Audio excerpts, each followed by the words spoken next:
Hoy con alegría, con regocijo, con mucha esperanza, quiero compartirles este tema titulado Todas las vidas son un manual y las acciones son sus palabras.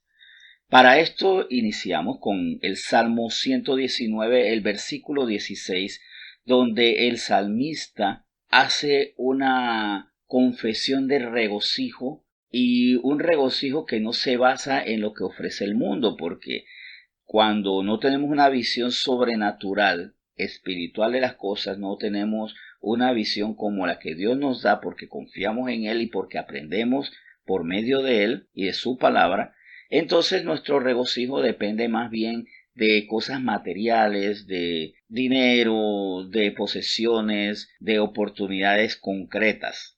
Pero para el espiritual el regocijo no está en los logros visibles, en los tesoros en la tierra, sino como dice el Salmo 119, versículo 16, lo siguiente: me regocijaré en tus estatutos, no me olvidaré de tus palabras.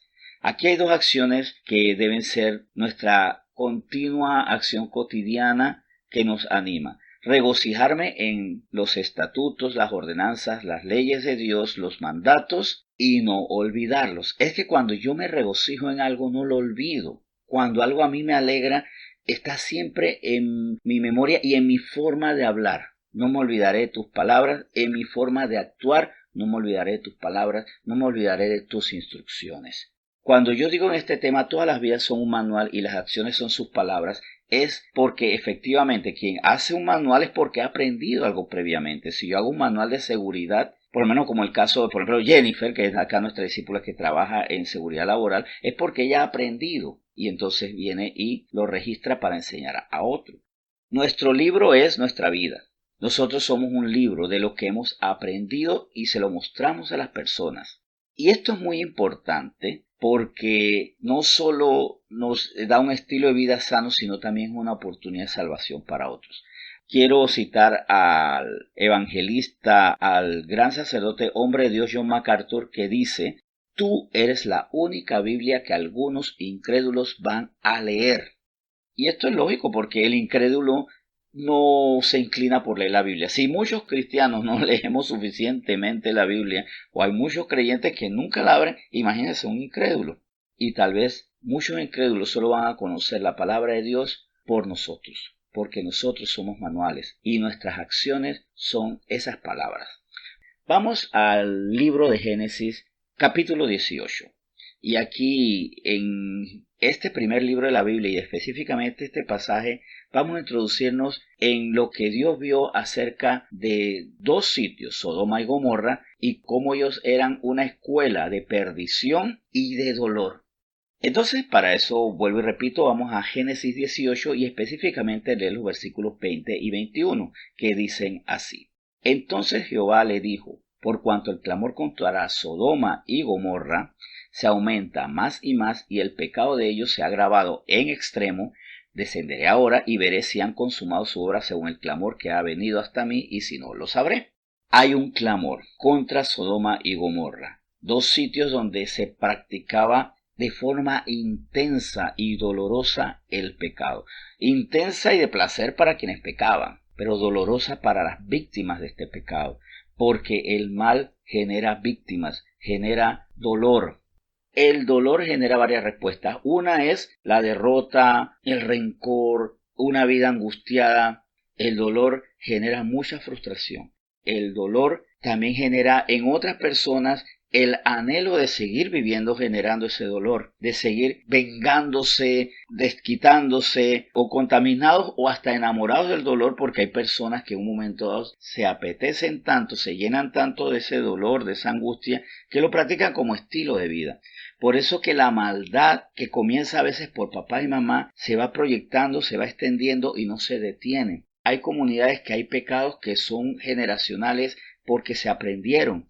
Entonces, comunidades donde la impureza sexual, donde el alcoholismo, el abuso de drogas o la violencia han pasado de generación en generación, generando personas muy dolidas y sufridas por eso y otras que son imitadoras de esto, porque lo aprendieron. Entonces, tal como ya me referí en otra ocasión, una trabajadora social de pueblo va a visitar una casa, caso de la vida real, y escucha a la niña que recibe un golpe del hermanito, y la niña, ¿qué es lo que responde? No me golpee, usted no es mi marido. Obviamente esta niña manifestaba que ella había aprendido que los esposos le pegan a las esposas. Probablemente esta niña va a permitirlo o va a ser una mujer muy agresiva cuando ya crezca y va a responder con violencia. Probablemente el hijo sufre por los golpes que papá le da a mamá o va a terminar imitando esta conducta. Pero aquí vemos que había un clamor contra Sodoma y Gomorra. Porque muchas veces nosotros decimos, pero ¿por qué Dios castigó con tanta fuerza a Sodoma y Gomorra?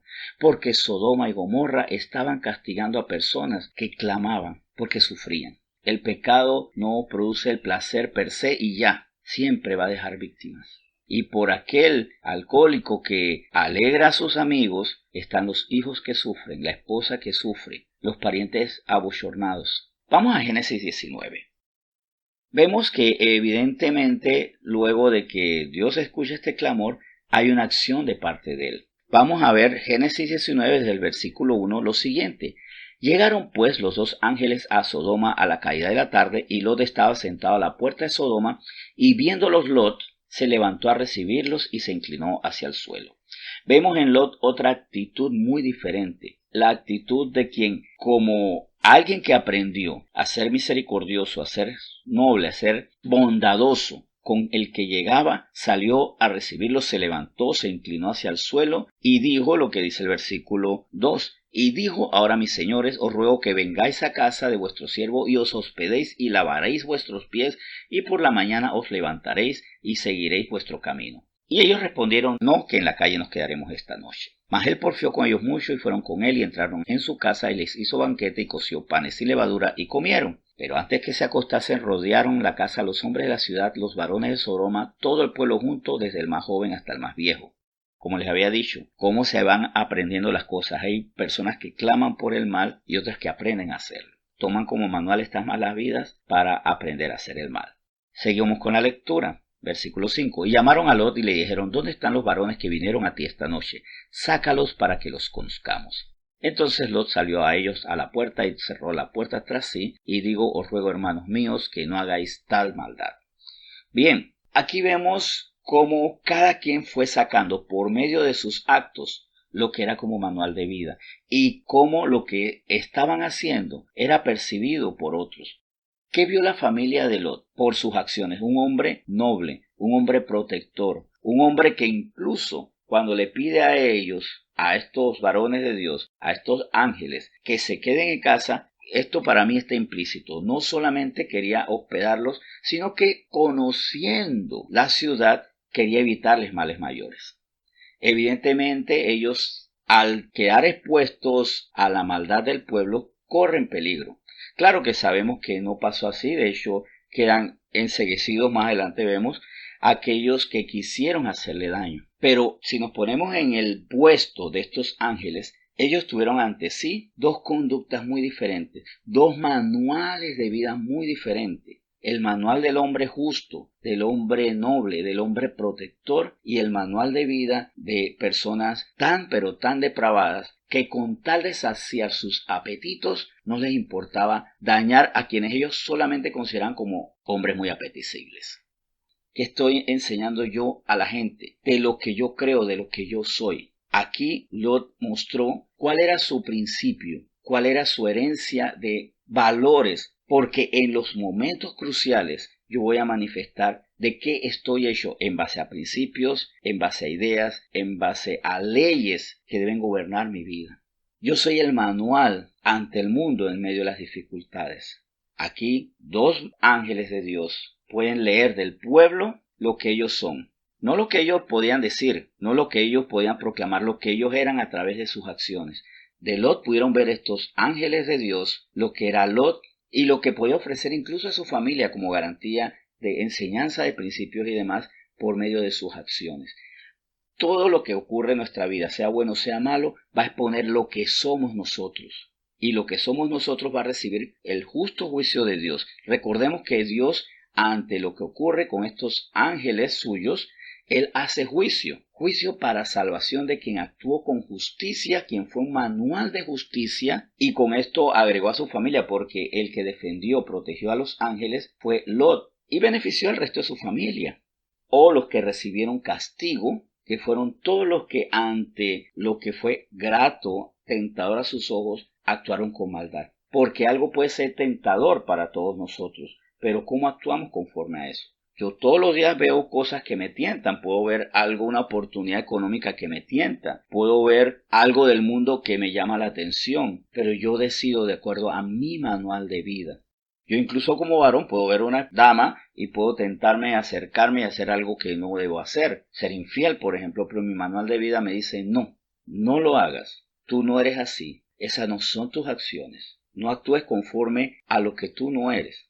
Entonces enrumbo mis pasos, corrijo, evito, y llega un momento que el manual se vuelve tan poderoso que en mí no entra otra palabra, otra idea. Llegará el momento en que nosotros tenemos que luchar contra la carne, pero en cuanto se va fortaleciendo ese manual de vida, lo que decía el salmista al principio, me regocijaré en tus estatutos, no me olvidaré de tus palabras, será tan apropiado en mí, será tan normal para mí que yo no admito ya una acción que sea desagradable a Dios y ya mi manual se va purificando. Por eso es que nosotros tenemos que alimentarnos de palabra, pero también comprometernos con esa palabra. Y cuando la palabra es dura, mejor, porque ahí me expone, Señor, esta palabra es dura en mi carne, pero voy a luchar en el espíritu para apropiarme, voy a convertirme en la persona que puede vivir esta palabra, porque el Espíritu Santo nos capacita para ser las personas que pueden vivir esta palabra. Y si no me capacito espiritualmente, si no le confieso al Señor que todavía no soy apto, pero que el Señor me fortalece, que el Señor me convierte en nueva persona, entonces voy a ser un religioso que no hace porque no se debe hacer,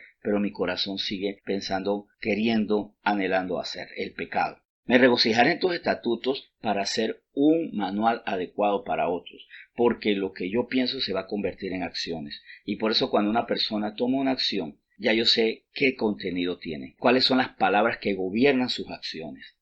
Nuestras vidas son libros. Las personas van a leer a Cristo o van a leer un falso evangelio en nosotros. ¿Qué le estamos enseñando a las personas con nuestras vidas? ¿Qué le estamos enseñando a nuestros hijos? Y por eso bendito el varón, bendita la mujer que soporta la tentación, porque le está enseñando a las personas, todo lo puedo en Cristo que me fortalece. Porque todo lo puedo que en Cristo que me fortalece aplica no a superpoderes mágicos, no aplica, por lo menos en el contexto, y eso lo vamos a ver en el seminario que vamos a tener al final de esta semana sobre estudio bíblico, en ese caso no aplica a superpoderes, aplica a soportar toda tentación, soportar la debilidad, soportar la escasez, soportar la enfermedad, soportar las angustias. Y yo demuestro lo que soy cuando me regocijo en los estatutos, no me olvido de sus palabras y convierto la palabra de Dios en mi forma de actuar. Y como mi forma de actuar es santa, entonces soy el manual adecuado y mis acciones son las palabras que necesitan leer, no solo mis familiares, no solo mis amigos, no solo los otros creyentes en la iglesia para que se fortalezcan en la fe, sino, como dijo John MacArthur, recuerda que tú eres la única Biblia que algunos incrédulos van a leer. Con esta motivación entonces a que seamos el manual de Dios por medio de nuestras acciones, por medio de nuestro caminar, entonces oremos para que esto sea así. Señor, muchas gracias por tu palabra hoy, gracias por seguir fortaleciéndonos, gracias porque hoy tú con celo nos estás diciendo, la gente necesita ver a Cristo por medio de ti que estás escuchando, por medio de ti en tu trabajo, en tu comunidad, delante de tus amigos. Por medio de ti cuando estás en el supermercado, cuando estás haciendo gestiones cotidianas, por medio de ti que hablas, que te expresas, que haces.